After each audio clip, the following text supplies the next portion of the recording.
美国外交学者网站周三撰文指出，即将到来的峰会具有重要的象征意义，是拜登政府接触东南亚国家的一个里程碑，而目的在于制衡中国。当前，美国政府认为中国在亚洲的影响力与日俱增，而东南亚是制衡的核心地区。峰会前夕，美国驻东盟代理大使雷布霍尔兹就已经放风，此次峰会将会促成一份野心勃勃、具有前瞻性的美国东盟愿景声明，包括在公共卫生、气候和经济增长方面的伙伴关系。该文还分析，印太经济框架可能是此次峰会的重要议题。观察指，酝酿了半年多，拜登政府印太经济框架的靴子终于要落地了。5月下旬，拜登即将展开的首次亚洲行，印太经济框架就是重点议题。拜登安排此次特别峰会，自然也会将之作为推销重点，寻求东盟支持。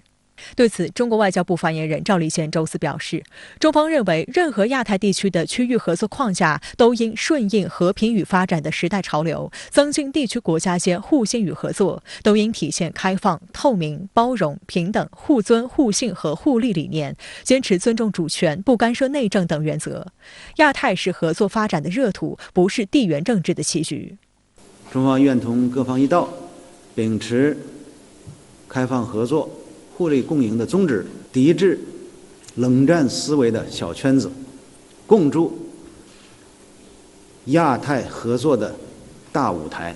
事实上，东盟国家已多次表示不愿在中美间选边站。据报道，东盟10国将有8国领导人出席本次峰会。菲律宾总统杜特尔特与缅甸军方领导人敏昂莱不参加。杜特尔特曾表示，放弃参会是因为不想做出其继任者必须遵守的决定。而在此次峰会召开前，东盟轮值主席国柬埔寨的国务秘书高金洪就表示，柬埔寨不会在中美之间选边站。新加坡联合早报也引述专家的分析称，特别峰会是美国展示自己作为东南亚强大且可信赖伙伴的最佳平台，而要成为这样的伙伴，美国需理解东盟保持团结和中立的必要性。以印太经济框架为例，如果经济框架成为另一个用于遏制中国的政治举动，东盟国家应该会不舒服。中方认为，美国作为域外国家，应当为地区和平发展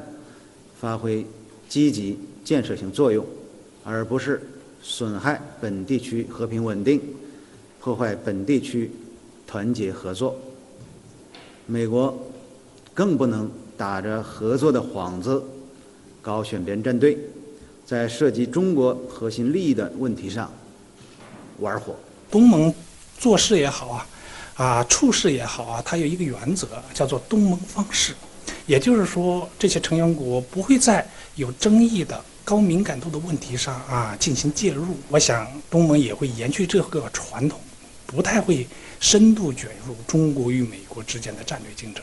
柬埔寨国务秘书高金洪在峰会前夕还透露了一个耐人寻味的细节：峰会目前没有安排各国领导人与拜登单独会晤。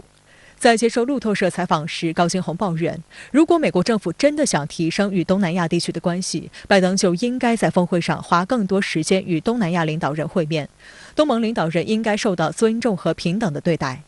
他认为，作为当前东盟的轮值主席国，柬埔寨首相洪森与拜登会面是正常的做法。但美国驻柬埔寨大使帕特里克·莫菲告诉他，双方没有安排双边会谈，因为峰会已经很长了，而且拜登很忙。事实上，此次峰会美国起初定于3月举行，但这一时间的设定，美国根本就没跟东盟国家协调，变成了单方面公布事件的突然袭击。这样的美式傲慢令多位东盟领导人感到不悦，甚至有人开始觉得最好取消这次峰会。